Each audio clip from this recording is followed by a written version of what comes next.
Conformément à sa vision qui est de repenser et revaloriser l'enseignement technique et la formation professionnelle en vue d'offrir des formations aux métiers aux apprenants, le ministère devra établir un rapport de proximité dans le dispositif de déploiement de ces activités sur le terrain. Ainsi, la question de la mobilité des acteurs du système s'avère cruciale. À cet effet, s'est tenue ce mardi 15 mars 2022 dans l'enceinte de l'IPNET d'Abidjan Cocody la cérémonie de remise d'équipements roulants au ministère de l'enseignement technique, de la formation professionnelle et de l'apprentissage en présence du premier responsable du ministère de tutelle Nguessan Kofi, du directeur de l'Agence française de développement Emmanuel Desbroises, de madame Léa Diaté, coordinatrice du STC2D, des inspecteurs centraux et régionaux. Prenant la parole, le ministre Nguessan a incité tous les bénéficiaires de ce matériel roulant d'en prendre un grand soin car ils font partie désormais du patrimoine du MEFPA.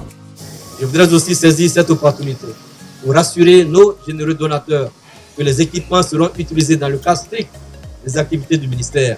À cet égard, je demande aux utilisateurs de véhicules d'en prendre le plus grand soin. Ce premier lot de véhicules constitue la base d'un patrimoine qui permettra au ministère de remplir ses fonctions sur le terrain auprès des établissements et des personnels. Ce sont au total 29 véhicules pour une valeur de 566 650 000 qui ont été remis officiellement par l'Agence française de développement en synergie d'action et acquis sur le financement du C2D.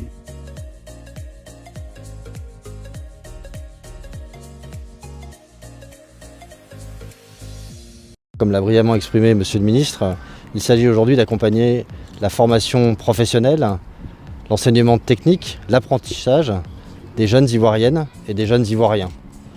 Les besoins sont énormes, Monsieur le Ministre l'a rappelé. Il y a un enjeu majeur, trouver un emploi, favoriser l'insertion professionnelle de près de 400 000 jeunes qui chaque année arrivent sur le marché du travail. Pour permettre cela, il faut qu'ils bénéficient des soutiens, de la formation, qu'ils puissent valoriser leurs expériences, leurs apprentissages. Et c'est tout le sens de cette cérémonie aujourd'hui. Alors elle est là pour apporter des véhicules. Un véhicule, c'est un moyen de liaison. Ça n'est pas l'objectif principal du projet, c'est pour permettre d'aller sur toute l'étendue du territoire, pour pouvoir être aux côtés du ministère qui est en première ligne pour apporter ses appuis, cette formation, ces apprentissages aux jeunes Ivoiriennes et aux jeunes Ivoiriens. Mais au-delà des véhicules, en fait, pour nous, c'est toute la partie modernisation même de l'enseignement technique, c'est de renforcer les branches professionnelles, donc en lien avec la formation que reçoivent les jeunes, pour que l'enseignement technique, comme le disait Monsieur le ministre, ne soit pas l'école de la deuxième chance, mais effectivement la première chance.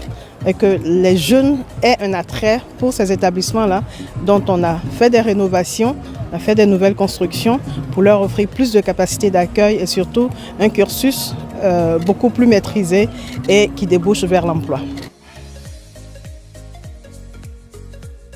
Ce ne sont que des mots de reconnaissance et de remerciement que je peux prononcer à l'endroit, d'abord à l'endroit de notre ministre, Dr Kofi Nguessan. On voudrait passer par lui pour qu'il traduise toute notre reconnaissance à l'endroit du gouvernement, dirigé par son Excellence Hachi Patrick.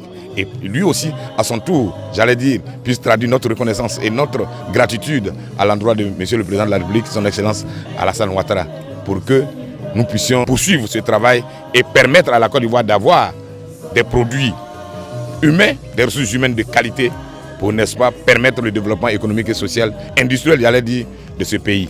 En demandant ces équipements, c'est pour aussi donner les moyens à nos collaborateurs. Parce que, comme je l'ai dit dans le discours, nous avons deux axes principaux.